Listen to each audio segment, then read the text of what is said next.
In a shocking twist of fate, the most powerful and ruthless king from a dystopian world is reborn as a helpless newborn in a medieval Isekai realm. The moment he opens his eyes as a newborn, he finds a man and woman smiling down at him like proud parents. They're staring at him with love in their eyes, saying how he looks like both of them, and celebrating the arrival of their newest family member.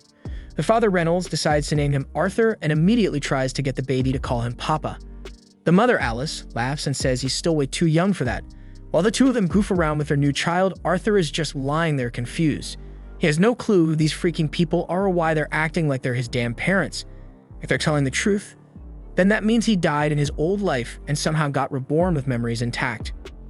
Gazing up at the starry night sky, Arthur can hardly believe that after his countless victories and ruthless world domination, the Supreme Being has reduced him to a feeble infant. It's humiliating, and the worst part, he has to burp like a baby now, and the secondhand embarrassment is unreal. It's not that he hates this new life. His parents are caring and they seem genuinely happy to have him, but that doesn't change how uncomfortable he feels. Diapers are annoying, and there's always this nagging fear that someone might try to hurt him while he's helpless, so the only thing he can do to stay on guard is to clench his tiny fist. Reynolds sees this and smiles, thinking it's adorable. He slips his finger into Arthur's little hand and calls Alice over to show her how much their son loves him. Arthur, meanwhile, is still struggling to move, and in the middle of all that effort, he accidentally poops himself. Now his mom has to deal with it, and his shame hits so hard that he almost tears up. He just wants this absurd dream to be over, but it's not a dream, it's real. And this is the new life he's stuck with. Still, things take a strange turn when Arthur notices something unusual. Reynolds suddenly uses magic to boost his strength. Just like that, his body surges with power, and then Alice steps in, using healing magic on him like it's second nature. Arthur's never seen anything like it. Magic didn't exist in his world, so watching it happen right in front of him is fascinating. He wants to understand it, but for now he knows he has to grow up first. Later, Reynolds heads into the forest and takes down a beast using his strengthening magic. Not long after that, a few of his friends show up to hang out. Back to our baby hero, since there isn't much else for him to do, he starts analyzing everything around him. He pays attention to every little detail and soaks in as much information as possible, because if there's one truth that holds across every world, it's that knowledge is power. Reynolds eventually returns home after his hunting trip, and Arthur finds himself wondering whether this society allows everyone to carry weapons. If that's the case, then it must mean the outside world is dangerous enough to make it necessary. That only confirms to him that he needs to get stronger fast because adapting is his only option. There's so much he wants to ask, but his body isn't ready for that yet. Still, in the middle of all this frustration, there's a part of him that feels happy. His new parents give him moments that feel pure, something his old life never allowed. In his previous world, Arthur never even had the luxury of sleeping peacefully. Assassination attempts came with the job, and every night was another risk. But now for the first time, he feels something close to peace, and little by little, he gets used to it. After days, weeks, and perhaps even months pass, Arthur learns to crawl, and the first thing he does is head straight for a mirror, just to check how handsome he looks. Once he gets used to moving around and has full control of his body, he starts sneaking out of bed whenever his parents aren't watching, and his destination is always the library. He picks up books one by one, eager to learn more about this world. That's how he finds out that the continent he was born into is called Dicathan. Dicathan is made up of 3 kingdoms: the Darv Kingdom, where the dwarves live, the Eleanor Kingdom, hidden deep within a forest and ruled by elves, and finally the Sapin Kingdom, where humans reside, including Arthur himself. Although Arthur's nation is a monarchy, its throne is inherited, unlike his previous world where power could be seized by killing the reigning king. Once he's got the basics down, Arthur shifts his focus. He wants to understand magic, so in a surprisingly cute way, he reaches up and pulls a book on the subject from the shelf. The further he reads, the more he starts comparing this world to his old one. His past life was more advanced, more industrial. This one is simpler, but the presence of magic, or as this world calls it, mana, changes everything. According to the book, mana isn't something just anyone can use. It's passed down through generations and only appears in about 1 out of every 100 people. There are only 2 main forms: augmenting, which enhances the body with mana, and conjuring, which enables one to project and manipulate energy in endless ways. While reading, Arthur recalls the healing magic his mother used earlier, and it clicks. She's clearly a conjurer. According to the book, everyone with mana has a mana core, and most spellcasters only learn to tap into it around puberty. Once they master that, they can become full-fledged mages. Arthur thinks it sounds an awful lot like the concept of Kai, something he knew well in his past life. Yet he remains skeptical about whether this arcane knowledge will serve as an effective weapon for him. Still, he decides to try, so he focuses and channels whatever remnants of his Kag he thinks he still has, and just as he starts feeling something shift, Alice swoops in out of nowhere, picks him up like the precious baby she believes he is, and takes a good look at him. At first, Arthur panics, thinking she's caught on to what he was trying to do. But no, it's worse because she announces that he's pooped himself, and the stench confirms it. As Alice takes him to get cleaned up, Arthur lies there in silent agony. He's sick of being trapped in this weak body, and the humiliation is endless. He squeals to himself again that he needs to gain power and fast. Later, Alice spends some quiet time journaling his milestones. She's genuinely proud of how quickly he's developing, but one thing still bothers her: he hasn't smiled, not even once. And that thought hits her harder than she expected. She looks out the window, eyes landing on Reynolds outside, swinging a wooden sword with Arthur in his tiny hands. Reynolds calls out to her, beaming as he brags about Arthur's progress. But instead of being impressed, Alice is pissed. She storms outside and scolds him loudly, saying it's way too soon for their son to be handling weapons. Reynolds tries to explain, but it's no use. Alice doesn't want her baby playing soldier just yet. In contrast, Arthur absorbs every detail of the scene, using his parents' interactions as a framework to comprehend the complexities of marriage, though he begins to wonder if perhaps in the strange new world, women might be the ones really in charge. Later that day, Alice takes Arthur to the market and everything there blows his tiny mind. Every corner, every sound, every item feels like a brand new piece of information, especially when half this stuff didn't even exist in his old world. He even gets to witness magic being used up close, and that alone makes the whole trip worth it. Then on the way home, as sleep gradually overtakes him, Arthur reflects on how much his family has supported him. They finally make it back home, and Alice carries Arthur straight to his room. On the way, she talks softly about how proud she is whenever he sneaks out of bed just to read, or how curious he gets every time they go to the market. She's convinced he inherited those traits from Reynolds, and she chuckles to herself, saying he might grow up and run off to explore the world. But deep down, she hopes he gets to live a quieter, safer life. That evening, Arthur sits nearby and watches Reynolds practice magic in the yard. At first, he's excited, thinking he finally has someone to learn from firsthand. He watches as Reynolds lifts a few small rocks with his magic, and that makes Arthur change his mind, but before the disappointment sets in too deep, Alice shows up behind him and assures him Reynolds is just warming up. She tells him to keep watching, and sure enough, Reynolds amps up his mana and starts pulling off some serious moves. Watching all this, Arthur quickly figures out that his father is an augmenter, someone who uses mana to enhance his physical strength and skills. That gets him fired up, and he starts imagining all the cool tricks he could pull off once he gets his own mana core. But just as he's getting into the fantasy, Alice scoops him up and tells him it's bedtime. On the way to his room, he spots a book on the shelf and immediately starts pointing at it, whining for her to let him read. She tries to resist, but after a few seconds of watching his adorable face light up, she gives in and lets him read it for a bit. As he flips through the pages, he reminds himself of everything he's learned so far, every little step that might help him form his own mana core. He closes his eyes and starts drawing mana from every part of his body toward a single point. He works diligently. And just when his parents assume he has already fallen asleep, a loud explosion rocks the house. Without hesitation, Reynolds throws himself over Alice and takes the blast across his back. Burned and dazed, he quickly checks that she's okay, and when she nods, they both remember Arthur. They run inside, and what they see nearly stops their hearts because Arthur is floating in midair, and he is calmly descending like it's nothing. In that heart-stopping moment, the roof above begins to crumble, and being just a child, Arthur is unable to dodge in time, yet his parents leap into action, shielding him from what could have been a fatal collapse. Overcome with relief and emotion, all three burst into tears, and for the first time, Arthur feels the warm, unyielding love and protection of his parents, a stark contrast to the cold loneliness of his past life, and that realization moves him to tears for the first time. We then flash back to Arthur's former life, when he ruled as King Grey. At the time, a royal servant had been caught trying to take his life.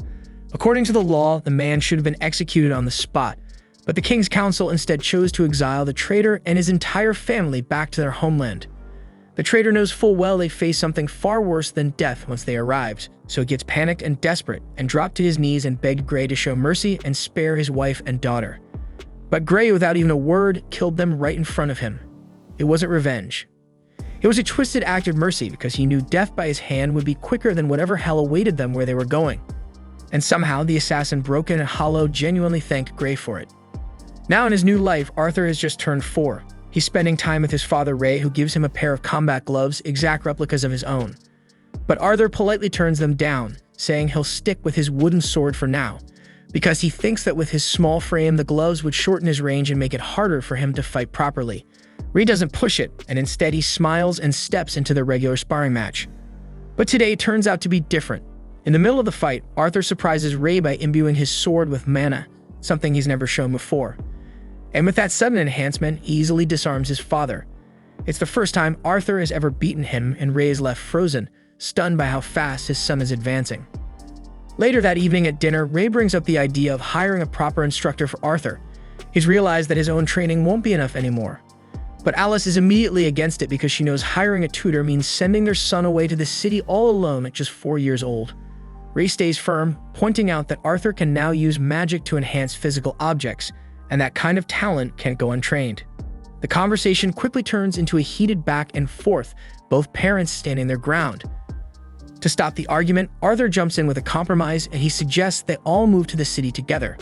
That way, Ray gets to give him the education he needs, and Alice doesn't have to be separated from her son. It's a perfect solution, and both parents agree on the spot, so they immediately start packing for their new life in the city. In a few days, Ray's old adventurer crew, the Twin Horns, arrive personally to escort Arthur and his family to the city.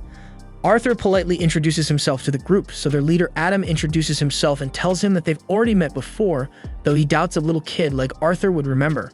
But Arthur remembers every detail because it was the day he accidentally blew up their house. The Twin Horns then came to help rebuild everything, and Arthur overheard the whole conversation, learning that his mom and dad were once members of this very party before they settled down. Once Adam finishes talking, Angela sweeps in and pulls Arthur into a bone-crushing hug, nearly squeezing the life out of him. Durden, the party's tank, notices the kid silently panicking and gently pulls him away from her grip. That's when Arthur catches sight of someone watching him from the roof of the carriage, a quiet girl with an unreadable expression. Her name is Jasmine, and she doesn't say a word, just keeps staring at him. Arthur, for a moment, gets completely lost in her eyes until Helen strolls over, shakes his hand with a bright smile, and introduces both herself and Jasmine on her behalf. Then, with the introductions over, the group sets off on their journey to Xera City. During the ride, Arthur can't help but think how outdated this transportation is compared to what he knew in his previous life, where flying vehicles were the standard. Still, he doesn't really mind, not when his loving mom is sitting right there beside him, chatting away and making the trip feel like home. They take plenty of breaks along the way, and during one of those stops, they're suddenly ambushed by a pack of wild wolves. For the first time, Arthur sees up close how brutal the outside world really is. But Jasmine reacts first, stepping in without hesitation. She leaps into action, daggers flashing, taking the monsters down like it's nothing. Then Ray, Adam, and the others quickly jump in to handle the rest. Arthur doesn't join in, he just watches, and the whole scene fires him up, so he's determined to fight beside them one day. That night, they all gather around for dinner, but Arthur notices something strange. His mom hasn't touched her plate. She says she's already full, that something doesn't feel right. She then spots a wound on Ray's arm, so she instantly walks over to heal him, and the moment she starts casting the spell, the energy in the group changes. Everyone suddenly becomes tense, quietly scanning the area, shielding her from any wandering eyes. It's then that Arthur starts putting the pieces together. Healing magic isn't just uncommon here, it's a huge deal. And the real reason his family had been living way out in the middle of nowhere wasn't just to live quietly. It was to keep Alice's rare healing abilities hidden from the world. After the meal, Adam pulls Arthur aside, curious to see firsthand if Ray's been exaggerating his son's abilities. The rest of the party is just as intrigued by the so-called prodigy, so they gather around to watch, turning what was supposed to be a quiet moment into a full-blown spectacle. Arthur, still just 4 years old, silently wonders if anyone's the least bit concerned about him getting hurt. But this will be his first time facing an opponent other than his dad, and unlike Ray, who only used a practice stick, Adam shows up wielding a real spear. But even if it's wrapped in cloth to dull the edge, it's still a proper weapon. The match kicks off without delay. Adam channels mana into his spear right away, and Arthur instantly responds, infusing mana into his body too. But he doesn't stop there. He surges magic into his legs, boosting his speed to a whole new level. In a blink, Arthur launches forward, slipping right between Adam's legs and landing a clean hit before springing back to create distance.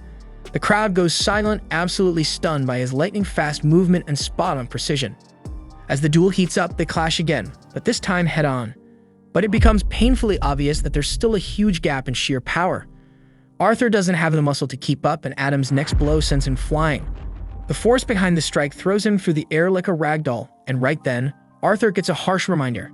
This small body of his just isn't built for direct hits.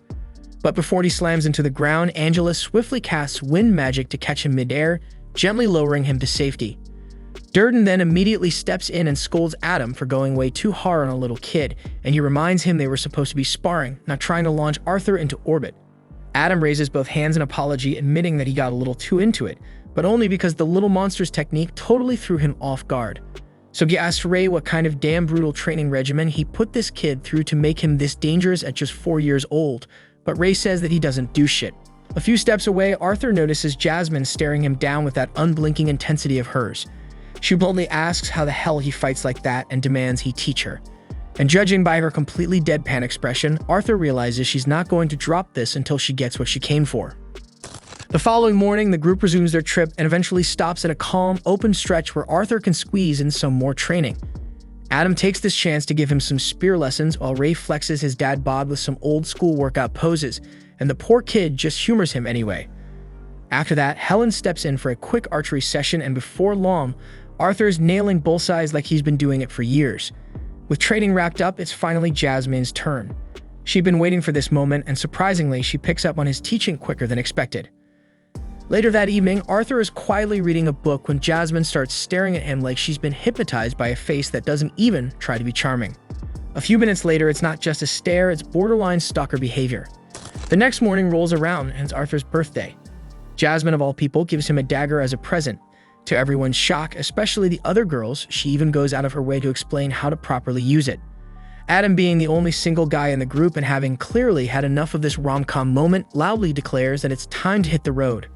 That's when Alice calls Arthur over, but just as she does, she clutches her stomach and clearly looks like something's wrong. Arthur sees right through her weak smile and asks what's going on, but she brushes it off, insisting she's okay, even though the way she says it doesn't convince him one bit.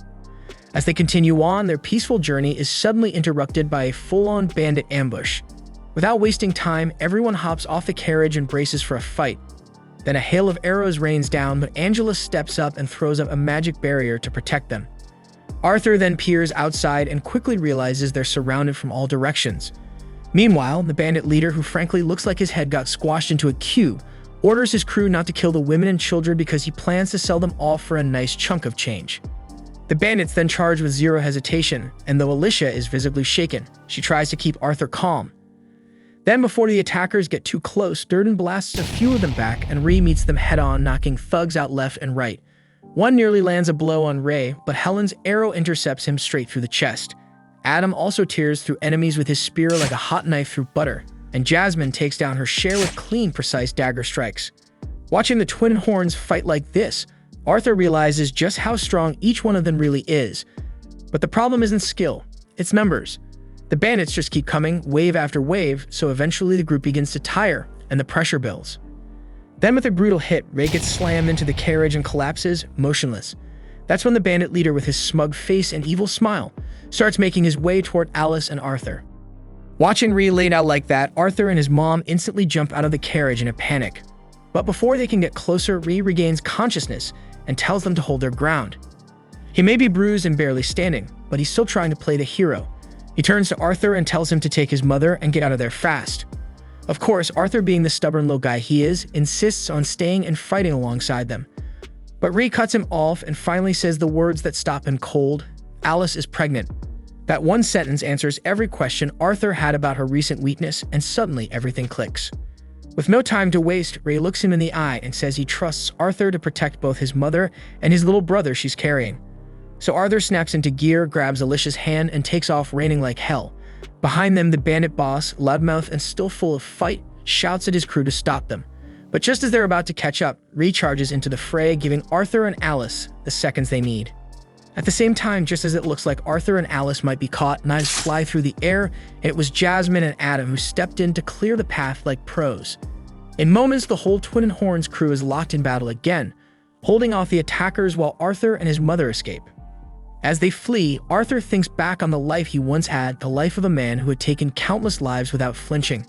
And now here he is, terrified of losing someone he actually cares about. The irony of it twists in his chest, so he clenches his fists, but there's nothing his tiny body can do but keep running like hell. Suddenly, Arthur senses something, danger from above. He glances up and spots a shady figure on a ridge preparing to launch a spell. Acting fast, he shoves his mother out of the way. The blast nails him squarely, knocking him off balance and sending him tumbling off the cliff's edge. As he falls, he refuses to go down alone, so with his last ounce of focus, he reaches for the dagger Jasmine gave him. The blade is tied to a cord, so he hurls it upward with precision, and it wraps around the enemy's leg, dragging the caster down with him. Meanwhile, Durden and Angela try to save Arthur using their magic, but he's already too far out of range. As he plummets, Arthur reflects on everything. Then he looks up at his mother, her arms outstretched, reaching for him like she could somehow pull him back. Her eyes fill with panic, her face streaked with tears, because the idea of losing her son makes her heart break. But Arthur otherwise is glad that he could protect his mom, even if it cost him everything. Still, part of him wishes he'd gotten the chance to meet his little brother. But then against all odds, we see at night that he did survive the fall. Gasping for breath, bruised and dazed, Arthur opens his eyes and finds himself face to face with an enormous, terrifying beast calling him by his name. And just like that, a new nightmare is only getting started. Thanks for watching.